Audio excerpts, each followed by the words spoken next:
ओले बाप रे आओ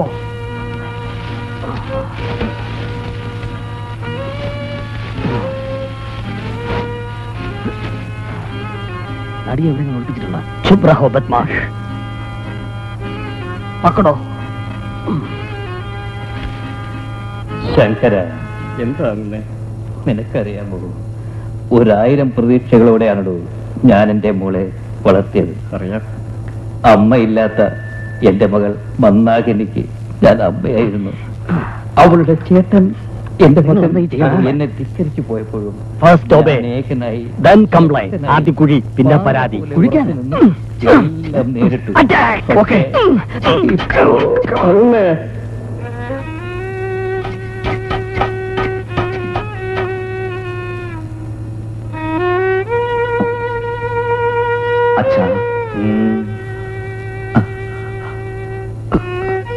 വരണമെന്ന് കരുതിയതല്ല തലകുനിക്കേണ്ടി വരുമെന്ന് വിചാരിച്ചതുമല്ല പക്ഷേ ഞാൻ തോറ്റിരിക്കുന്നു അച്ഛാ എന്റെ ഈ കാലിന്റെ അസുഖം ഭേദമാവുകയില്ലെന്ന് ബിഷപ്പുരന്മാർ വിധി എഴുതി കഴിഞ്ഞു ദേവിയും മക്കളും പട്ടിണിയാണ് അച്ഛാ നിന്റെ ഈ പതനം ഞാൻ എന്നേ പ്രതീക്ഷിച്ചതാണ് നീ ആ പിഴച്ച പെണ്ണിനെ കെട്ടിയെന്ന് ഈ വീടിന്റെ പടിയിറച്ച് നിന്റെ പിണ്ടം വെച്ചതാണ് നീയും നിന്റെ ഭാര്യയും മക്കളും പട്ടിണി കിടന്ന് നരകിച്ച് നരകിച്ച് മരിക്കണം അച്ഛാ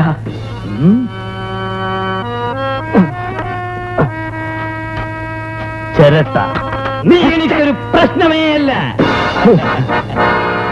എനിക്ക് കാലുകൾ മാത്രമേ നഷ്ടമായിട്ടുള്ളൂ മനസ്സിന്റെ ശക്തി ചോർന്നു പോയിട്ടില്ല എന്റെ പെങ്ങൾ മന്ദാകിനിയെ ഈ മുകുന്ദൻ തന്നെ കെട്ടുമച്ചാ സാധ്യമല്ല മന്ദാകിനി ഇറങ്ങിപ്പോകുന്നതാണ് നല്ലത് മന്ദാകിനി മന്ദാകിനി മന്ദാകിനി വിളിച്ചു കുലുക്ക് കുലുക്ക് മന്ദാകിനി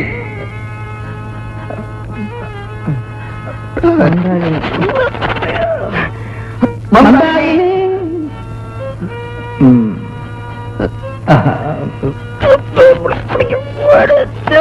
മന്ദാകിനി അതെ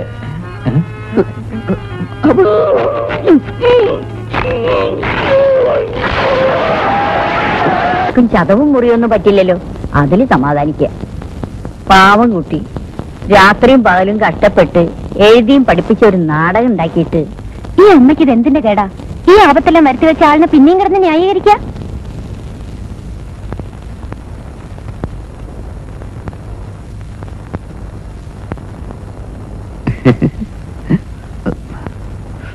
ഇനിയിപ്പോ നമ്മൾ തമ്മിൽ ഒന്നും ഒളിച്ചു വെക്കാനില്ല ഞാൻ എല്ലാവരോടുമായിട്ട് ചോദിക്കുകയാണ് ഒരു 2000 രൂപ ഉണ്ടെങ്കിലേ എനിക്കിനി ഇവിടുന്ന് പുറത്തിറങ്ങാൻ പറ്റും എന്തിനാടാ നീ ഇനി പുറത്തിറങ്ങുന്നത് അമ്മേ സംഭവിക്കാനുള്ളത് സംഭവിച്ചു പക്ഷെ ഒരു കാര്യം അമ്മ മനസ്സിലാക്കണം സ്റ്റേജ് വീഴുന്ന സമയം വരെ ജനങ്ങൾ വീർപ്പടക്കിക്കൊണ്ടാണ് എന്റെ നാടകം കണ്ടോണ്ടിരുന്നത് അത് സ്റ്റേജ് വീഴുമെന്നുള്ള ഭയം കൊണ്ടാവും അല്ല ലോകുകൾ ചാട്ടുള്ളി പോലെ ഇരുന്നു എന്നാണ് പക്ഷെ അമ്പല കമ്മിറ്റി പണം തന്നില്ല സ്റ്റേജിന്റെയും മൈക്കിന്റെയും പണം കൊടുത്തില്ലെങ്കിൽ ഞാൻ നാട് വിടേണ്ടതായി വരും അതാ നല്ലത് എല്ലാ കുഴപ്പമുണ്ടാക്കിയ ജിയാദോടൊന്ന് ഒളിച്ചിരിക്കാണോ ഒരു സന്തോഷ വാർത്ത പറയാം മേക്കപ്പ് മാൻ എന്റെ മോതിരം ഊരിക്കൊണ്ട് പോയി വാപ്പ ആണത് 25 വിത്ത് തേങ്ങ ഞാൻ പിഴുതു വിറ്റു ആ കർത്തം കിട്ടാമെന്ന് സഹദേവന്റെ പച്ചത്തറി സഹിക്കാൻ വയ്യാഞ്ഞിട്ട് ദേഖോ ബാലുഭായ് എന്നെ കണ്ണി കണ്ടവരെല്ലാം എടുത്തിട്ട് പെരുമാറി മാതൃരാജ്യത്തിന്റെ മാനം കാത്ത എന്റെ മാനം പോയി ഒരു പട്ടാളക്കാരനെ കണ്ണി കണ്ടവരെല്ലാം ചേർന്ന് തല്ലുകാന്ന് വെച്ചാൽ ട്രക്ക് ഡ്രൈവർ ഭൂപേത്ര ഒരു ഔചിത്യബോധമില്ല പുളു അടിക്കുന്നു എന്തായാലും എല്ലാവർക്കും നല്ല ചീത്തപ്പേര് കിട്ടിയിട്ടുണ്ട് ഇത് നാടകമൊന്നും പറഞ്ഞ് നാട്ടിലോട്ട് ഇറക്കണ്ട നാട്ടുകാർ അരിഞ്ഞു പോകും ഇപ്പൊ എങ്ങനെയുണ്ട് സന്തോഷായില്ലേ ഒട്ടേറെ പ്രതിബന്ധങ്ങളിലൂടെ കല വളരും ഇനി നീ കല വളർത്തുന്നത് എന്നെ കൊന്നിട്ടായിരിക്കും നിങ്ങൾക്കൊക്കെ എന്തെങ്കിലും വരുമാനമുണ്ട് യവനോ എന്തുണ്ട് നിങ്ങൾ നല്ലവരാണെങ്കിൽ കൂട്ടുകാരന് നല്ല ബുദ്ധി ഉപദേശിച്ചു കൊടുക്കണം തക്കം കിട്ടുമ്പോഴൊക്കെ ഞാൻ ഉപദേശിക്കാറുണ്ട് ഇവൻ നന്നാവൂലമ്മേ സർക്കാർ ജോലി കിട്ടുമ്പോ കിട്ടട്ടെ കാട് കയറി കിടക്കുന്ന താഴത്തില്ലത്തെ പറമ്പത്ത് 4 റബ്ബർ വെക്കാൻ അവന് വയ്യേ റബ്ബറോ ഞാനോ നീ റബ്ബറെന്നല്ല പറഞ്ഞത് അമ്മായി പറഞ്ഞത് ശരിയാ റബ്ബറിനാവുമ്പോ ലോണ് കിട്ടാനും എളുപ്പമുണ്ട് റബ്ബറും കലയും തമ്മിൽ നീ മിണ്ടിപ്പോകരുത് കായുവേ നീ അനുസരണക്കേട് കാണിച്ചാൽ കൊല്ലം ഞാൻ നിന്നെ എന്താ ഇത് ഇനി വന്നേ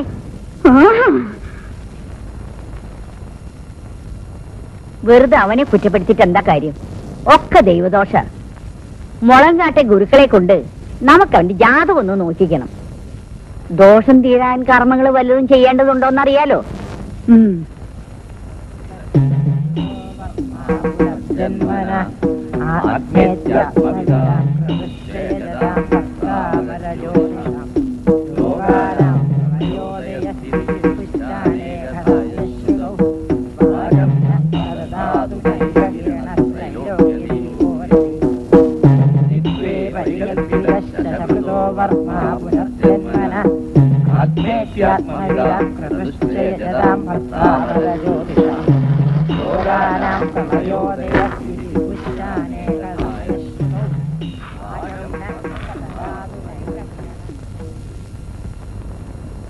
കുംഭം രാശി കാണുന്നു. വിഘ്നമാണ്. പ്രശ്നവശാൽ നിങ്ങളുടെ മകന് നന്മ കാണുന്നില്ല. ദേശത്തെ ദൈവങ്ങൾക്ക് വഴിപാടുകൾ നടത്തണം. സർപ്പശാപം തീർക്കാൻ 100 പാലും. പിതൃക്കളുടെ പ്രീതിക്കായി വേണ്ടുന്ന കർമ്മങ്ങളും അന്നദാനവും ആകാം.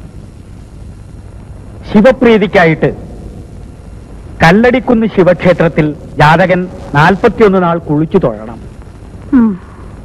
ജാതകവശാൽ ചിന്തിക്കുമ്പോ ഒരു പ്രധാനപ്പെട്ട കാര്യം ബോധ്യപ്പെട്ടിട്ടുള്ളത് അറിയിക്കട്ടെ.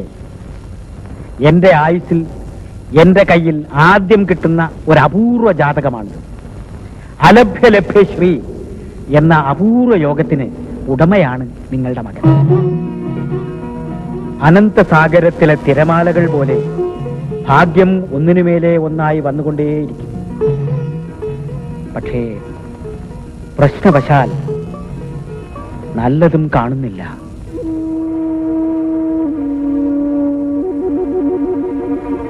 പ്രതിവിധികൾ ചെയ്യുക. ശാപപരിഹാരമുണ്ടാവാം. സർവേശ്വരൻ അനുഗ്രഹിക്കട്ടെ. നമ്മൾ ഇത്രയും പേരെ ക്ഷണിച്ചിട്ടും ഒറ്റ ഒരുത്തം പോലും കൃത്യമായിട്ട് എത്തുന്ന ലക്ഷണമില്ല.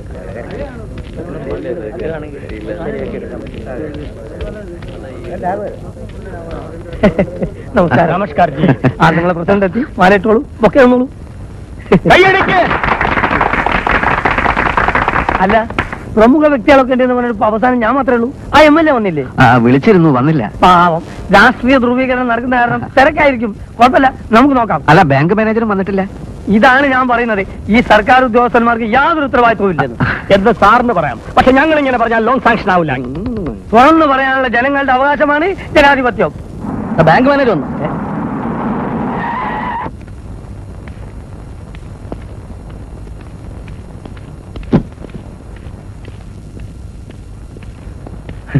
ഈ സോപ്പിലൊന്നും കാര്യമില്ല. വാങ്ങുന്ന കാശ് കൃത്യമായി വാങ്ങുന്ന കാര്യത്തിന് തന്നെ ഉപയോഗിക്കണം.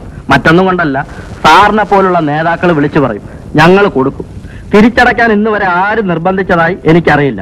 ശരിയാണ്. അപ്പോ ഞങ്ങളാണ് വീട് കയറി ഇറങ്ങേണ്ടത്. ഞങ്ങൾ വിളിച്ചു പറയുന്നതും നിങ്ങൾ ലോണായി കൊടുക്കുന്നതും ബാലഗോപാലിനെ പോലെയുള്ള പൗരന്മാർ 2 കൈയും നെറ്റി അത് വാങ്ങുന്നതും എന്റെ നിങ്ങളുടെ വീട്ടിലെ കാശല്ല. സാറേ, മുഹൂർത്തം തെറ്റാതെ കുഴിതുകൊണ്ട് നമുക്ക് ആ ചടങ്ങ് നടത്താം. അതെ, ഉദ്ഘാടനം കഴിഞ്ഞ് സോഡ കുടിച്ച് സന്തോഷമായിട്ട് നമുക്ക് പിരിയാം.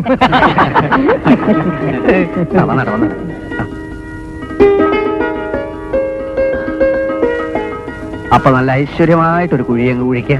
ഞാനോ? ഞാൻ ഏതെന്നെ ഓപ്പറേഷൻ കഴിഞ്ഞിരിക്കുകയാണ്. അല്ല, അത് കുഴപ്പമില്ല. അത് കുഴപ്പമില്ല. ആദ്യത്തെ ഒരു കുത്തുകുത്തിയാ മതി.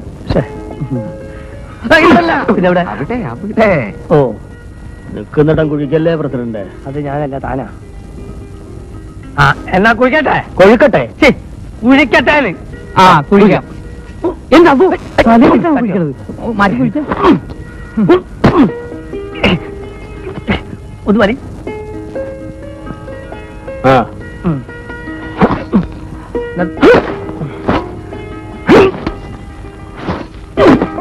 ഇനി എല്ലാവരും ഓരോ കൊത്തുത്തണം.